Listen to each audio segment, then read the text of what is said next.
Assalamualaikum warahmatullahi wabarakatuh. Bagaimana kabarnya Bapak Ibu Guru semua? Semoga selalu diberikan kesehatan dan masih tetap semangat untuk memberikan inovasi bagi peserta didik yang ada di Indonesia. Bapak Ibu Guru yang dalam waktu dekat akan melaksanakan tes seleksi akademik tahun 2022 atau kita sebut saja pretest PPG tahun 2022. Kali ini dari guru baru akan memberikan latihan soal atau kumpulan soal pretest PPG yang sesuai dengan kisi-kisi tahun 2022. Soal-soal nanti akan kita bagikan dalam beberapa sesi atau beberapa bagian. Oke, langsung saja kita simak soal yang pertama.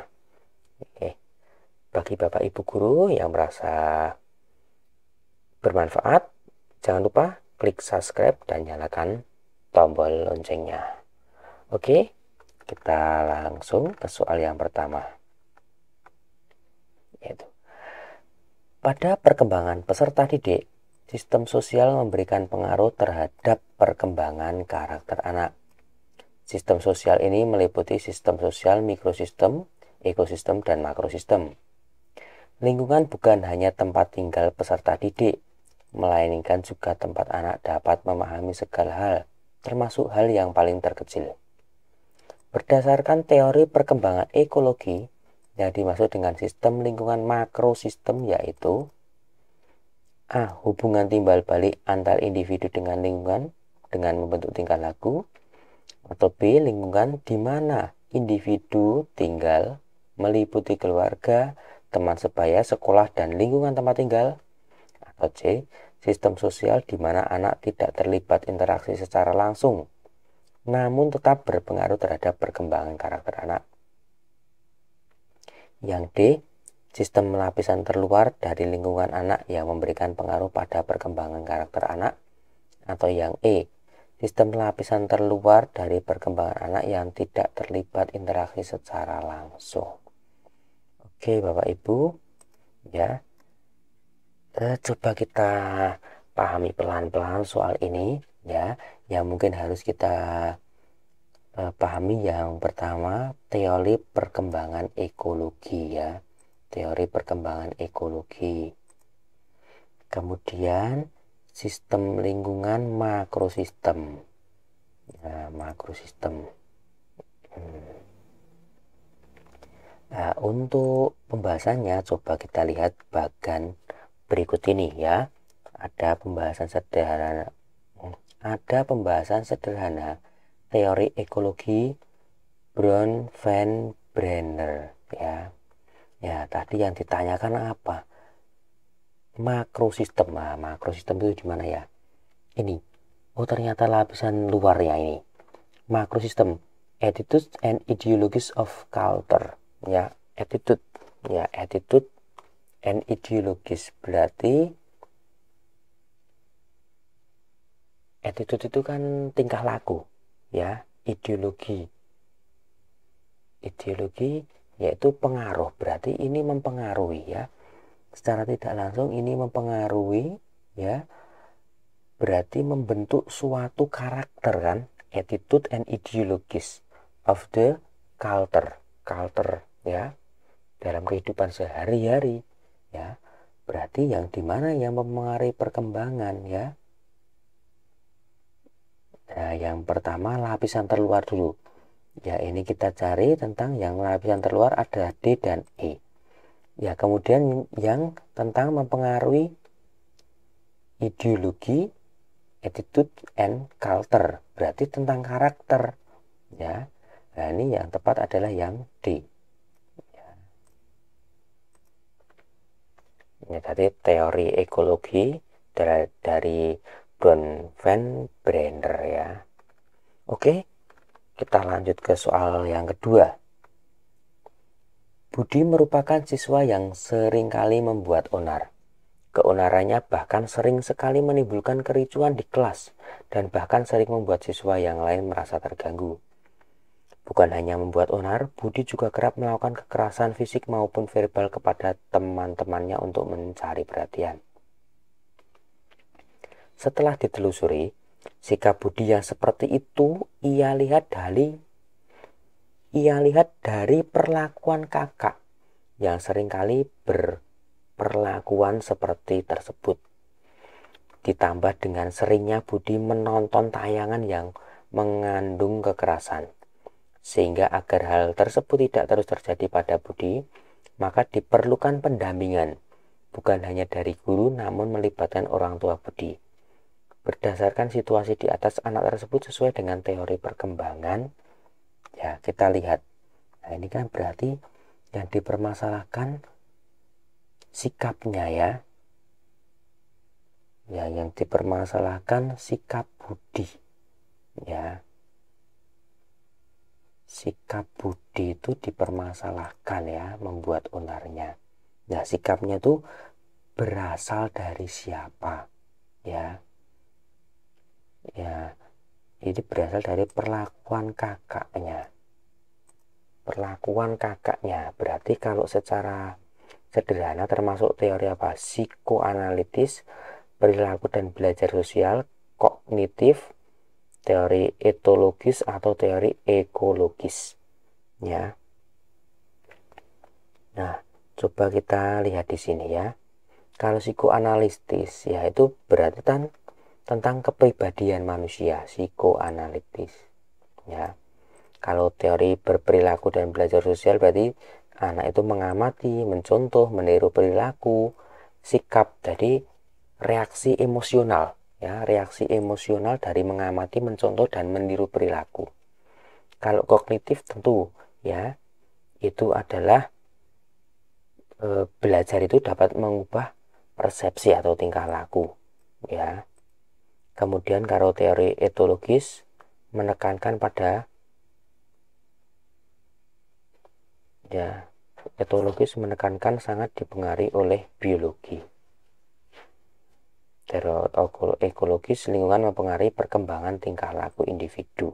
Ya, berarti kalau di sini yang tepat adalah yang B ya, perilaku dan belajar sosial. Oke. Selanjutnya kita lanjutkan pada soal nomor 3. Pandangan bahwa pengetahuan adalah objektif, pasti, tetap, tidak berubah. Pengetahuan telah terstruktur dengan rapi, sehingga belajar adalah perolehan pengetahuan, sedangkan mengajar adalah memindahkan pengetahuan ke orang yang belajar atau peserta didik. Peserta didik diharapkan akan memiliki pemahaman yang sama terhadap pengetahuan yang diajarkan. Artinya, apa yang dipahami oleh pendidik atau guru itulah yang harus dipahami oleh murid. Hal ini merupakan implikasi teori belajar A. Kognitif, B. Behavior, C. Humanistik, D. Konstruktivistik, atau E. Brunner. Ya, coba kita lihat ya. Ya, ini yang perlu kita garis bawahi, yaitu peserta didik diharapkan memiliki pemahaman yang sama terhadap pengetahuan yang diajarkan gurunya. Terus, jadi apa yang dipahami oleh pendidik itulah yang harus dipahami oleh murid, ya. Berarti kan ini intinya guru memberikan pengetahuan, siswa menangkap, ya. Nah, coba kita bahas satu persatu. Yang pertama kognitif dulu. Ya, kalau kognitif itu kan belajar mengubah tingkah laku. Kalau behavior, belajar interaksi antara stimulus dan respon. Berarti ada stimulus, ada respon. Jadi guru memberikan, siswa menangkap. Ya. Jadi apa yang disampaikan guru ditangkap siswa dengan hal yang sama. Guru menjelaskan perkalian matematika itu misalnya 10 itu berasal dari 2 kali 5, siswa pun juga sama menangkap seperti itu ya. Stimulus dari guru dan respon yang ditangkap siswa itu sama. Kalau humanistik itu memanusiakan manusia. Kalau konstruktivistik membangun pengetahuan baru. Kalau Brunner teori belajar matematika. Ya. Ya, berarti yang tepat itu kan berarti yang ini ada stimulus dan respon. Ya.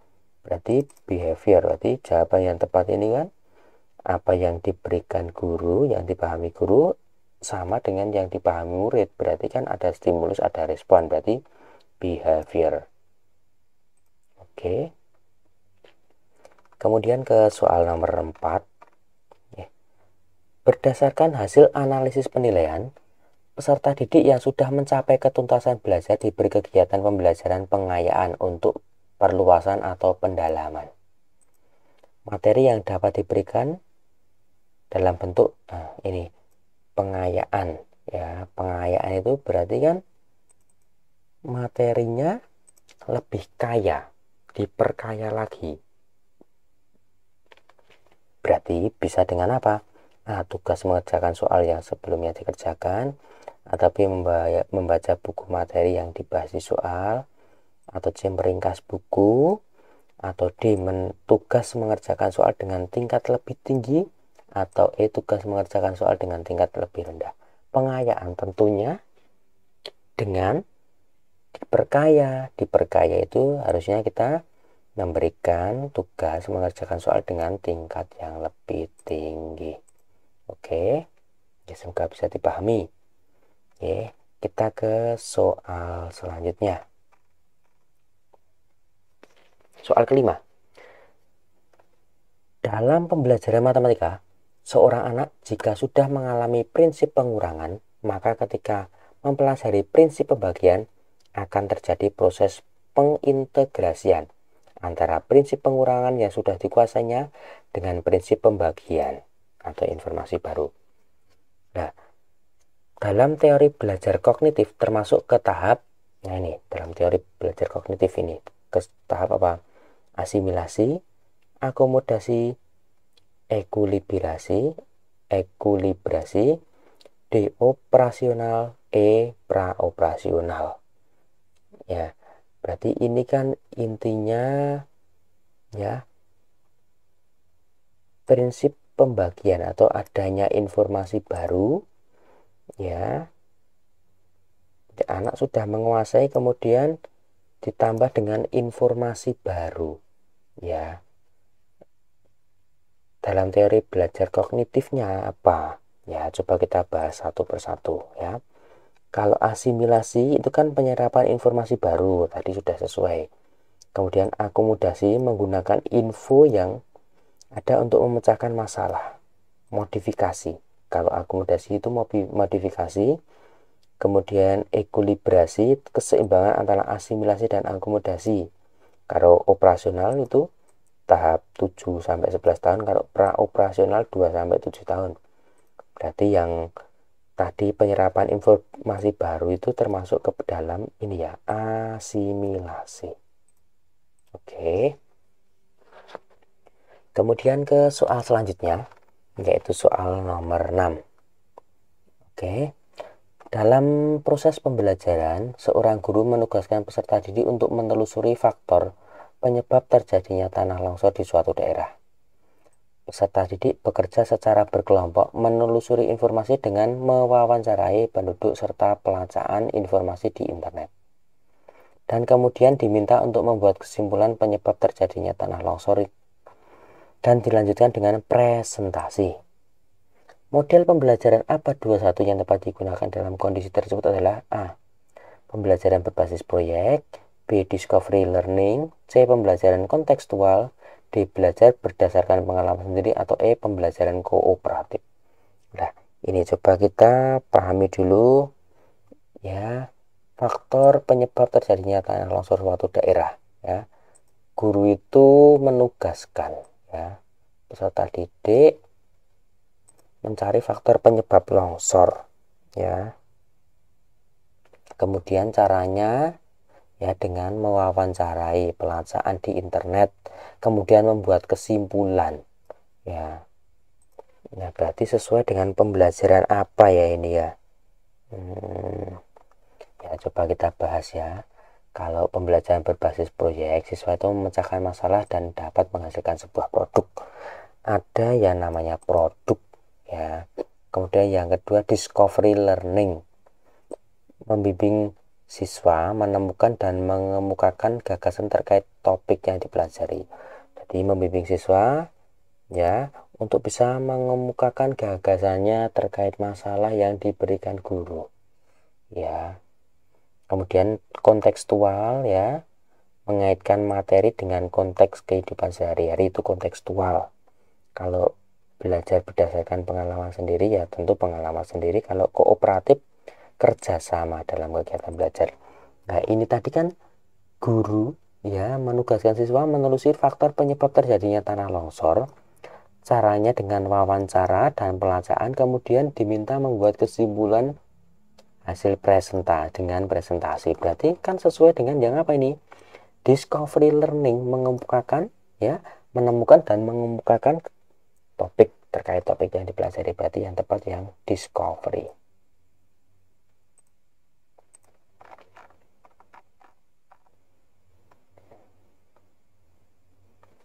Kemudian kita soal nomor 7, ya.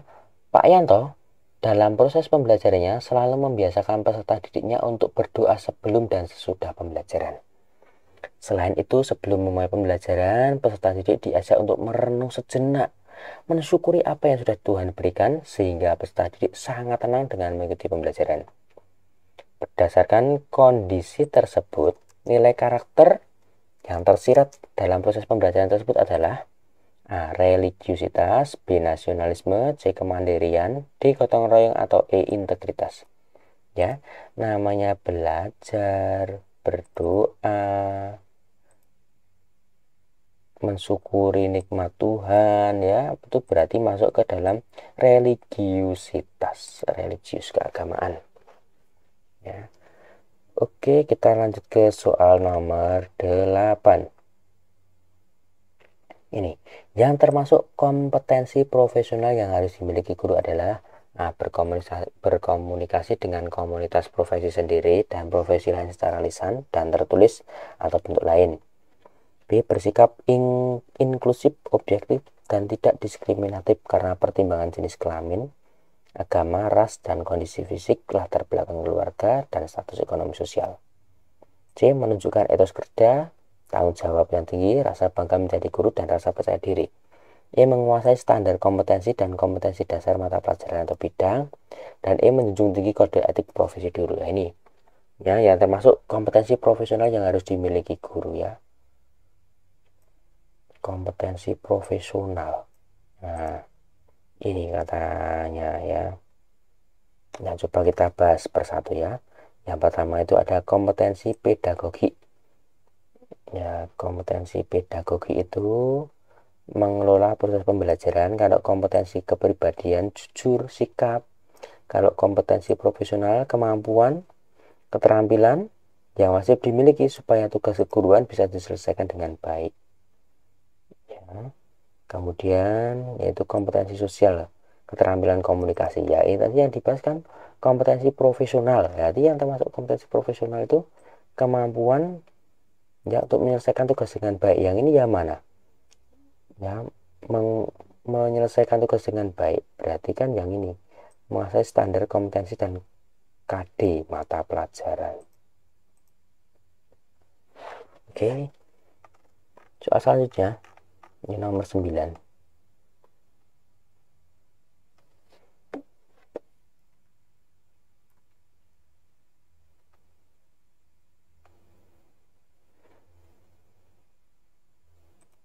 Saat ini Anda baru 3 bulan bekerja sebagai guru pengganti mata pelajaran matematika yang mengajar sebanyak 5 kelas, sehingga jadwal mengajar menjadi padat serta ditambah tugas non-akademik. Beberapa peserta didik merasa kesulitan sehingga nilai ulangannya rendah. Apa yang akan Anda lakukan dalam menghadapi situasi tersebut? Nah, A. Memberikan pelajaran tambahan di luar jam belajar mengajar bagi peserta didik yang mendapat nilai rendah, meskipun sibuk, karena sudah menjadi tanggung jawab saya. Ya, kemudian atau yang B. Meminta bantuan peserta didik lainnya yang lebih pandai untuk mengajari. Atau C. Meminta beberapa peserta didik mengikuti les pelajaran di luar sekolah. D. Menganjurkan peserta didik yang mendapat nilai rendah untuk belajar kelompok karena Anda sibuk dengan tugas non-akademik di sekolah. Atau E. Menegur peserta didik tersebut agar mereka belajar rajin dengan tujuan mereka menjadi sadar. Ya. Nah, ini kalau mendapat situasi seperti ini, ya, nah ini Ya, berarti yang sesuai apa? Ya, ya kita ya tetap harus tanggung jawab sebagai guru, ya. Walaupun sebagai guru pengganti, ya, tapi kita tetap harus bertanggung jawab. Berarti wujud tanggung jawab kita apa? Yang A, ya ini, memberikan pelajaran tambahan di luar jam belajar. Oke, sekarang kita lanjut ke nomor 10. Ya. Pak Adi merupakan guru kelas 2 di SD. Pak Adi hanya memberikan tugas kepada siswanya. Setelah itu kelas ditinggal begitu saja. Bahkan suatu ketika Pak Adi memberikan siswa-siswanya pekerjaan yang sangat banyak, namun tidak diperiksa, sehingga membuat banyak orang tua yang protes akan sikap Pak Adi. Kasus di atas menunjukkan bahwa Pak Adi tidak profesional dan harus diberikan sanksi oleh kepala sekolah. Sanksi yang tepat yang seharusnya diberikan Pak Adi adalah, ya ini, sikap tidak profesional, ya. Tapi begini, ya, kita coba bahas dulu. Yang tepat apa yang harus diberikan pada Pak Adi? A, dilaporkan kepada dinas pendidikan sehingga profesi gurunya dicabut, dipecat secara tidak terhormat dan tidak diberikan pesangon, dipindahkan tugas ke daerah terluar dan terpencil, diberikan peringatan dan pembinaan untuk dapat merubah sikap dan lebih profesional dalam menjadi seorang guru, atau E, membiarkannya saja sebagai wujud pengucilan terhadap guru yang bersangkutan. Ya, berarti begini ya. Kalau ada masalah seperti ini, ya tidak langsung dipecat, ya, atau jangan dibiarkan juga, ya, tetapi sebaiknya, ya ada yang namanya peringatan. Kalau salah itu kan mesti ya ada SP, surat peringatan dulu. Peringatan pertama, peringatan kedua, peringatan ketiga, baru pengeluaran. Kalau sudah diberikan peringatan sampai 3 kali pengeluaran, nah ini belum pernah ada kata-kata diberikan peringatan. Ya, berarti coba kita berikan peringatan dulu. Berarti yang tepat yang D.